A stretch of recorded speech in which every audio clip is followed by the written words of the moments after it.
Well, hello everyone and welcome back to the Sim Pilot Club channel. Today we are in a very wet and windy Glasgow and we're going to be taking the FENIX Airbus A321 today for a full cold and dark setup all the way to taking off and cleaning up. The video is going to include a bit of checklist use, a few of the different flows and also how to set up the McDo. As always with all these videos, this is not intended for real world use, just purely to provide you some value for your simulator experience. Hopefully after this video you'll be able to take a Airbus from the ground, parked on a stand, all the way up to getting airborne.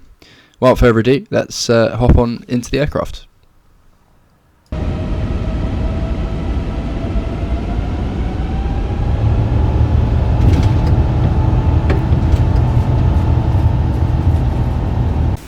Okay, well here we are on a very wet apron in Glasgow, just outside the A321.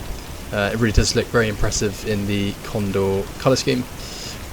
So let's go on and walk in. Up the steps we go. Luckily the door is already open, and making a left into the flight deck, and we'll take a seat. So as we can see, it's well, in a cold and dark environment today. So as we can see, all the screens are off. There's only one light up there, which is the external power, which we'll come on to very shortly. Now this is quite a common way you'd find the aircraft, whether it's been in at the home base overnight and you're the first flight of the day, or it's a crew change. So very quickly before I commence, I've just got the EFB here on the left. This is on the FENIX A321 today.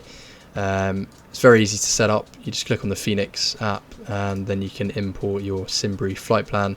I think all I had to do was add my username to the settings, and it's as easy as that. So we've planned a flight today from EGPF, which is Glasgow, down to Newcastle. Pretty of a awful day out there, wet and windy, that makes it more exciting. So what I'm about to do now is what you'd call the prelim sort of flow. It's very airline specific. Some airlines will follow a checklist, other airlines you just get in and conduct a flow. Now before we power up the aircraft and get everything going, there's a few things we want to make sure that they are off. Firstly, looking down here at the engine masters, just below the thrust levers here, making sure that they're both off and that the engine mode selector is in norm. Looking to the left here, we've got the weather radar, making sure the predicted wind shear is selected off and that it's not on via system 1 or 2. So you're looking up here, making sure that the landing gear lever is down, and coming up to the top, making sure that both the wipers are off. At this stage we're ready to begin powering it up. So we can see we've got the two batteries here. Looking at the voltage, 27.2 and 27.7, we just want to make sure it's above 25.5, which it is on both, so we can switch them on. And then the external power can now go to on. Now we're going to hear a load of noises, all the vents are going to turn on. I'm not going to go massively in depth into all of this because you know, you could talk about these things for quite literally hours. And even with this flow I'm going to do, it's sort of a hybrid version of what you would do on the real aircraft. Today we're purely just interested in basically starting it up and getting you off the ground. So these screens are slowly booting up. We're then going to hear a flight warning computer test, FWC. It will probably pop up here, and you're going to hear a few clicks and warnings. There we go, that's popping up there. Might hear them in a second or two, hopefully, otherwise I'm lying.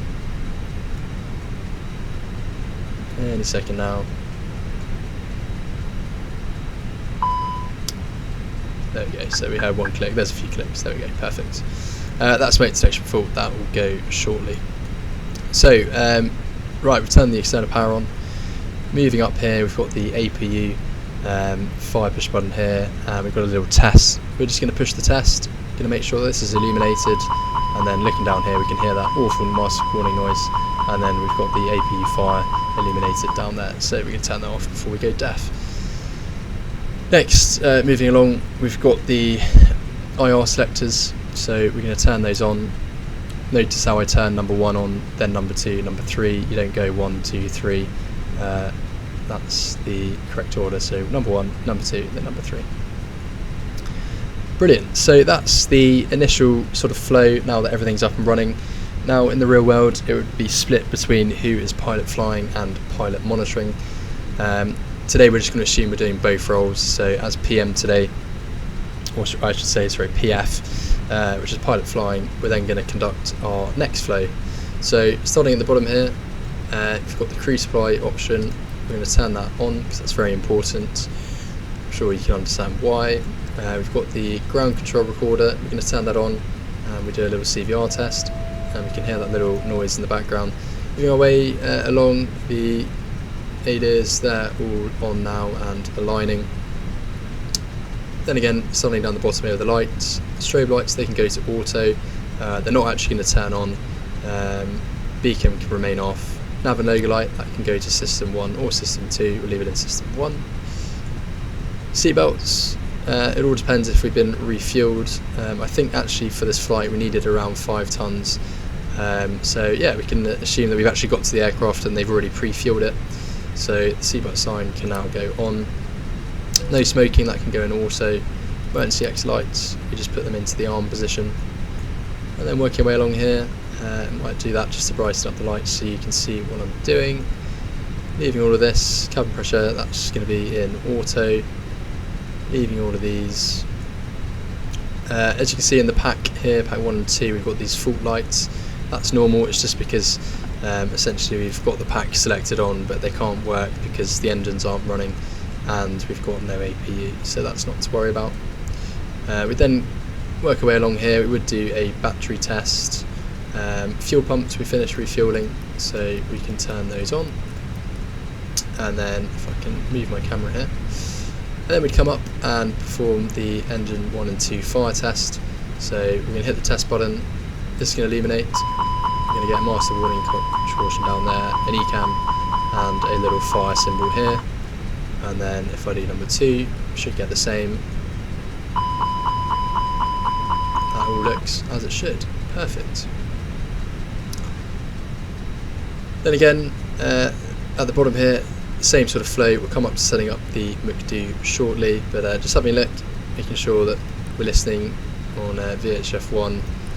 Interphone's on there, weather radar stays off for now, and looking at the other side, depending who's flying, system 1 or system 2, we're flying and sat on the left, so we'll select system 1. TCAS, sometimes depending on the stage of flight, especially when you're in the cruise, this will be selected to below and for the approach and landing. So you might find when you get onto the aircraft it's actually selected to below, but we want to move that to above because we're going to be taking off towards other traffic. This remains in standby. Squawk we'll leave as 2000 for now as we don't have a clearance. And that really does the main aspects. Okay, so now we've conducted the initial flow, we can begin programming the aircraft. So here we find ourselves looking at the MCDU. We use a mnemonic called diffs_rip, which I'll put onto the screen to make it a bit clearer. So starting our way through that data, which just stands for the first D. Got a few pages here, looking at the aircraft status, just making sure that the nav database is in date. Now that is completely the wrong date, it's even the wrong year, but we're going to pretend that that's correct. Down here we've got idle/perf. Won't go massively into detail on this, but basically when you look at your operational flight plan, they might actually want to change the idle/perf factors here. If you really wanted to change those, you just type in ARM into the change code, they go blue, and then we can change the number there. But we'll clear that and just leave it as it was. Next we're going to go to the init page. This is the initialization. Now I've used, as I mentioned earlier, SimBrief today to plan our flight from Glasgow to Newcastle, so we can actually be pretty lazy and just init request. So if I press that, exactly like it is in the real world, unless you're in an area where there's no cover, you're in a blank spot, then we can actually download the flight plan. As we can see, it's pre-populated some of the pages here, so from eGPF to eGNT. Now if that didn't work and you had to do it yourself, you'd literally just type in eGPF/eGNT and then we'd be able to enter it. But today we're going to be lazy and let the aircraft download it for us. Then we're going to work down this line here, so alternates, we've gone for EGNV, flight number, we'll just pretend our flight number today is 123. Cost index, again, depends on how much fuel you want to burn really. The lower the cost index, the more efficient the flight. Normally most airliners use probably a factor of 20, so we'll put that in there. Cruise flight level, this is how high we're going to fly for the cruise. Such a short flight. Today we'll just pretend we're going up to flight level 250, so 25,000 feet. Temperature here would be found in the flight plan, and then coming along here, IRS in it, so they've finally aligned. Wind, we can request the wind. This is just for the climb and en route and descent. So this is just going to give us a more accurate fuel burn, how long it's going to take us to fly there, and also when we begin our topper drop. Then working our way down here, ground temperature, that's 15 degrees. I think it was about 15 degrees here if I find the weather. Yeah, 15 degrees there, so we can leave that. Next we come on to the flight plan. Now as you can see, the actual route has been loaded in here, and we are on plan. Brilliant. I can actually show you the route. So it's already pre-populated, our route down towards Newcastle, but we need to put in our departure. So if we click the top left key here on eGPF and then press departure, we're going to go off runway 05 today, and then here it's going to give us an option for a SID. I believe we planned on the Norbo 1 Juliet, so we can select Norbo 1 Juliet and insert. And then having a look here, we can now see on our ND, it's loaded the departure that we're going to fly. So we kind of go left hand turn all the way around towards Norbo, and then on our routing down towards Newcastle. And now we just need to do the same for Newcastle, so we're going to click Newcastle, arrival, let's go for the ILS 25. I'm just trying to see if there is an arrival from the north. There might not actually be, so for this we'll just do no star and insert, and then if we now follow the routing, it's basically going to take us all the way to Agped and then Nated, which is basically overhead the field. And I suspect in the real world there probably would be some sort of standard arrival. If not, we'd probably get radar vectors and then positioned for the ILS, but that's to worry about a bit later on. So that's the F part. S stands for secondary flight plan. We'll copy the active. Now it's very airline dependent what you put on here. Most airlines will probably put in a kind of sort of worst case return situation, so if we took off and had a major failure, a hydraulic issue or a fire and we needed to get on the ground ASAP, then we might put a return. So I'll just demonstrate that here.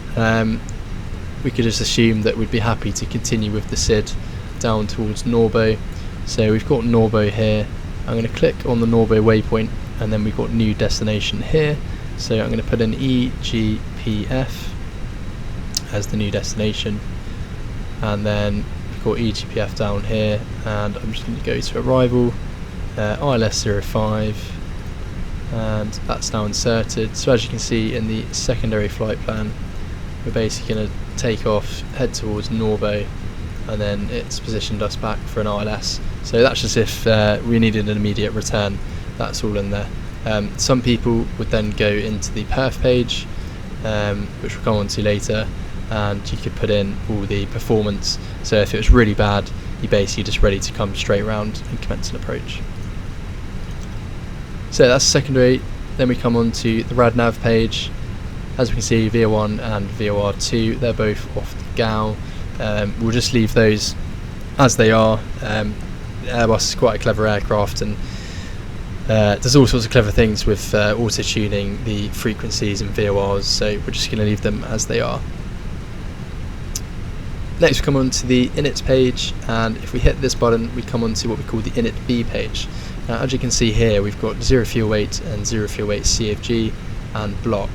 Now again, every airline has its own procedure of doing this. This is quite a critical phase of data entry, as if you put in the wrong information, it can affect all sorts of systems into the aircraft, and especially when coming on to inserting the performance page, you really want to make sure you're departing with the correct flap setting and speeds for the given intersection.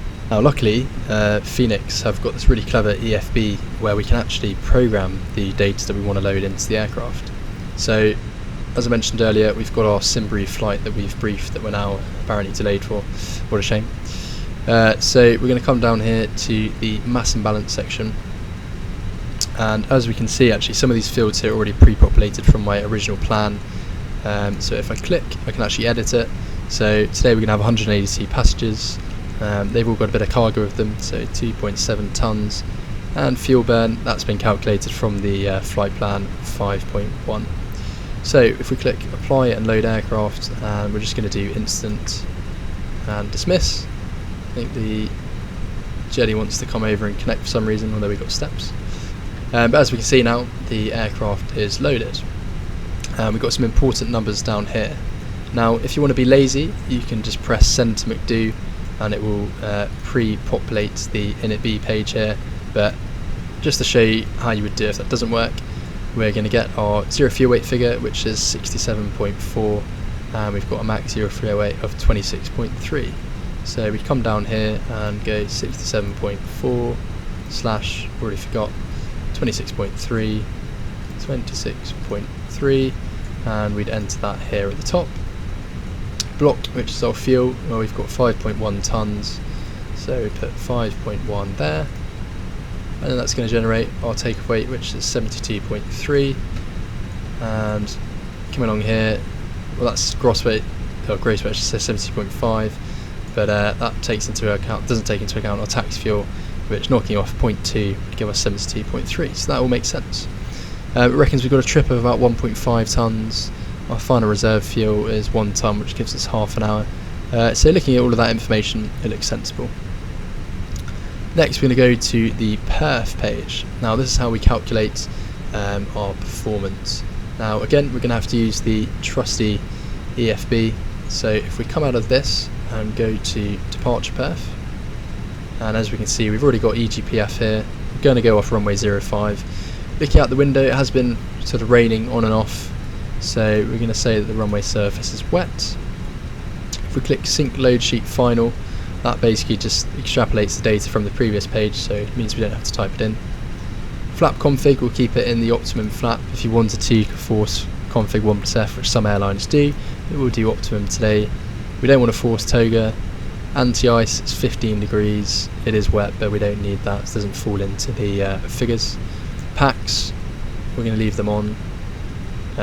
Again, some airlines will do packs off takeoff, but we'll leave them on today. These weights have synced, and here we've got sync live weather. I believe that is actually different to what we've got in the sim, so we'll probably just use that just to see how that works. So we're going to press calculate here, and then as you can see, it's calculated all the speeds and our flap settings and our flex temperature, which we can then program into here. Now again, it's got a really handy feature where you can just press send to McDo.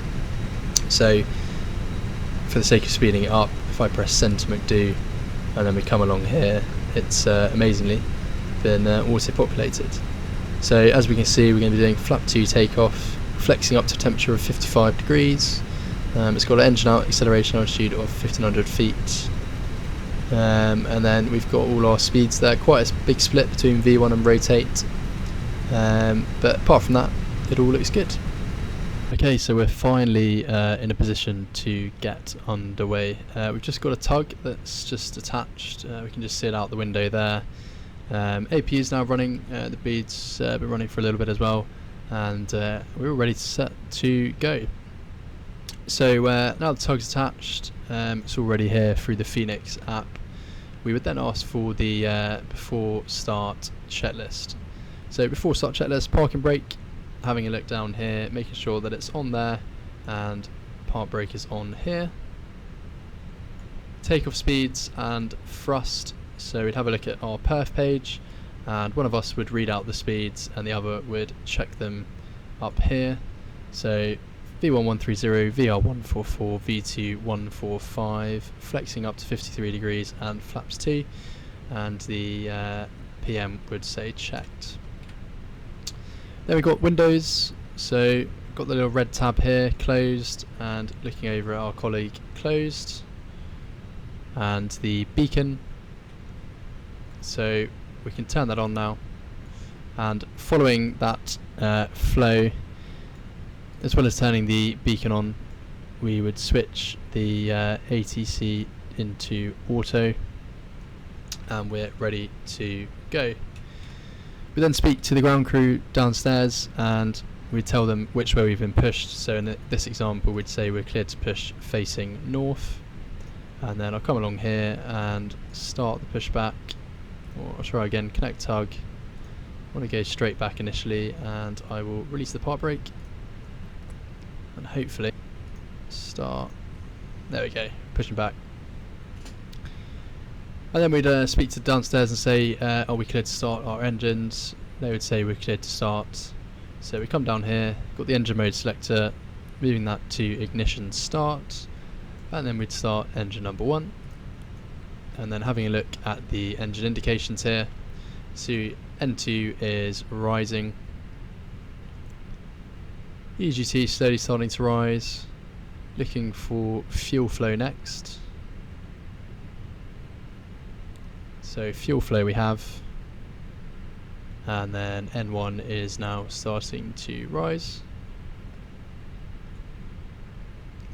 Now the Airbus is a very clever aircraft.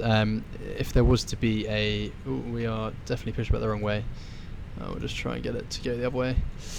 Definitely want to be pushing north, not south. The Airbus is a very clever aircraft, so if it was to be a hot start or a hung start, we wouldn't actually have to do anything. We'd just basically let the system basically try and sort itself out, and then we would get what's called an ECAM here, and we'd be able to work through it. So it would tell us if it wants us to turn off the master, or sort of switch this to crank the engine mode selector. But yeah, it's a very clever aircraft. It would do it all for us. Right, I'm just going to let it push us back, just come around a little bit more, and then we'll go straight back, and hopefully that'll get us somewhere on the line. Right, so that's a good start on number 1. Starting number 2.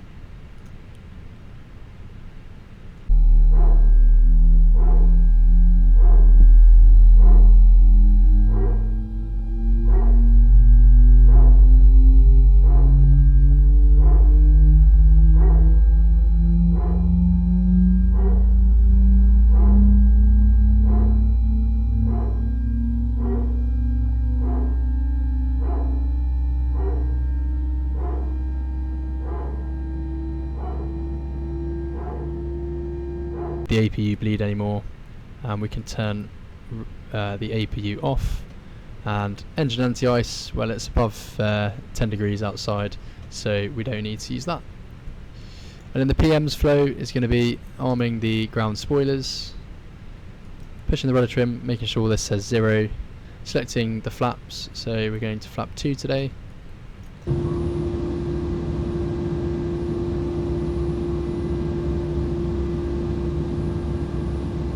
And then we're also going to set the trim, which actually, let me double check what that was. It was 27.2. So coming along here, trying to get as close as we can to 27. So we've got 25 there, 30 there, so somewhere in the middle, about there. We're then going to check the doors page, and we can see that all the doors are closed and armed. And then we'd ask for the after start checklist. So coming back along here, the after start checklist, so anti-ice we'd say off because we're not using it today. The ECAM status, so if we click the status page here, normal, so we'd say ECAM status checked.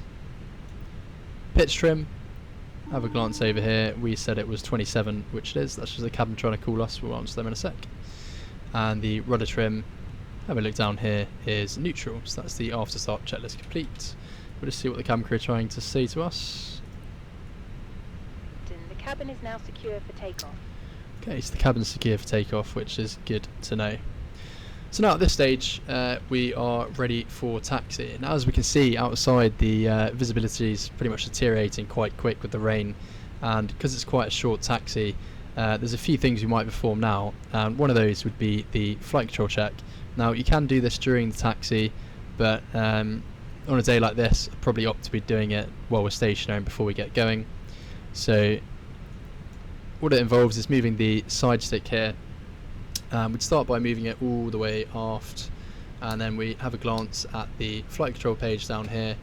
Can we see the elevator, the little green circle, triangles I should say, sorry, have moved to the top. And then we're going to go full forward, and again moving in the correct place on the page there, back to neutral, and then we're going to go all the way to the left.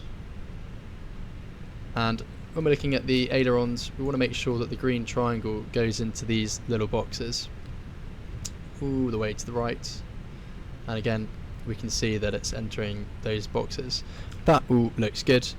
And then we'd also check that the rudder is in the correct position down there, so we'd go fully to the left, and that goes into the box there, and then fully to the right, and then we'd say full right, back to neutral. So that's me, the PF, doing that, and then the PM would also do their side as well.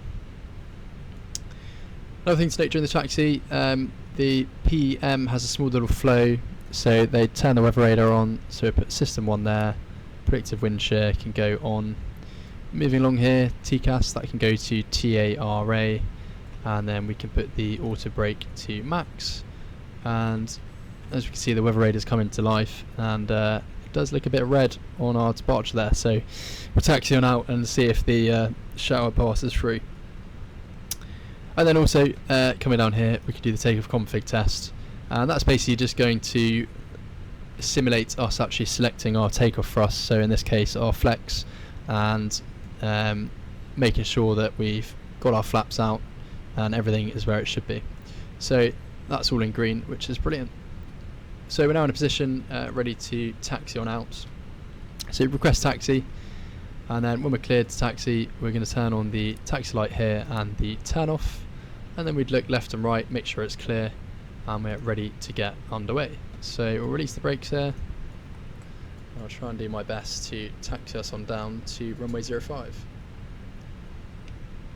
So applying a little bit of thrust here to get us moving, and we'll bring the aircraft around to the left,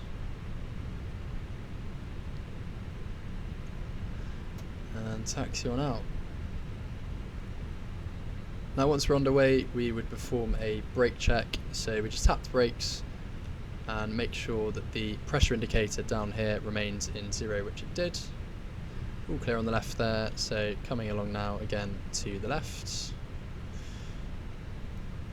When I'm straight, I might actually turn on the wipers here because it's quite hard to see out of the window.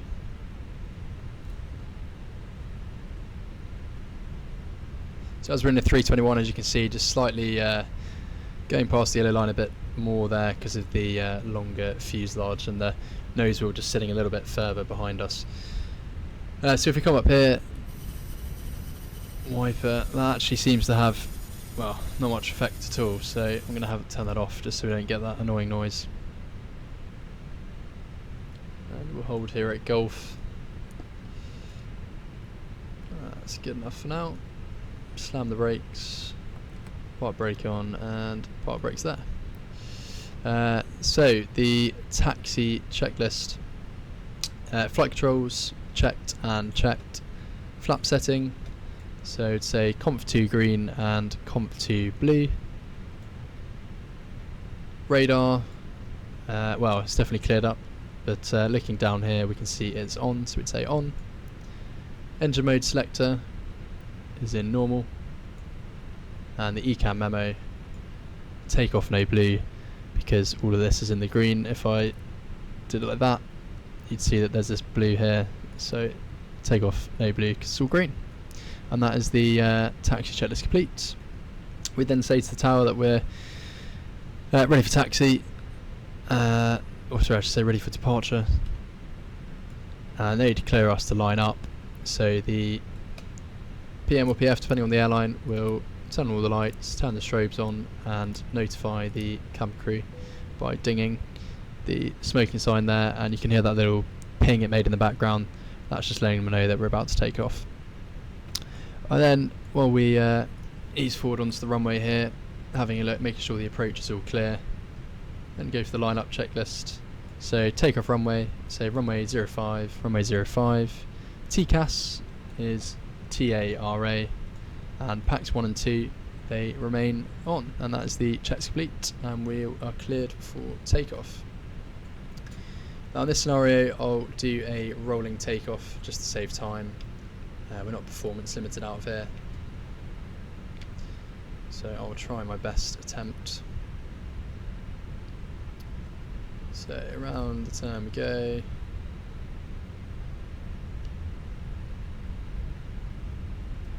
Okay, so bring the thrust levers up to 50%. That's all stable. Take off. 2 clicks. This is Manflex 53 SRS runway. Order thrust blue. Thrust is set.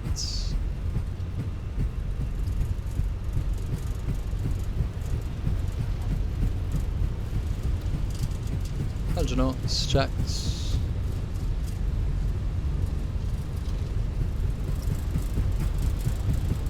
V1, hands off the thrust levers, and rotate. Rotating the aircraft. Positive climb, gear up. Following the flight directors. It's nav.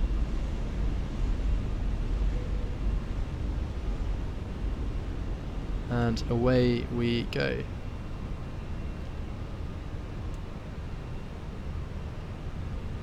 Well, at least the rain showers have disappeared now. We're not flying into the red.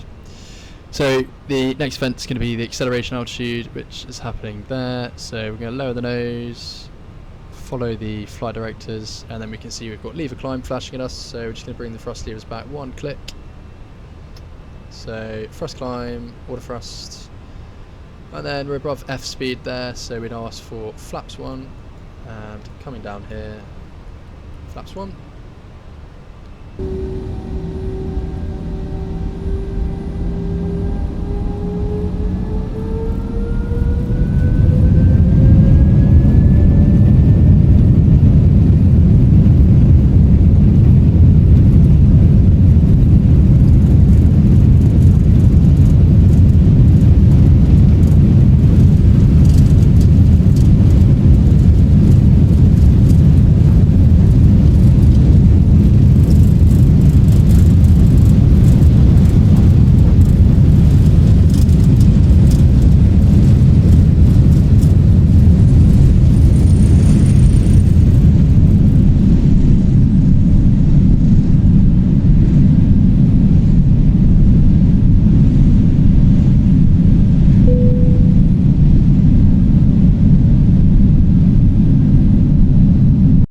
Raise the flaps, and then the PM's flow is disarming the ground spoilers and getting rid of the lights.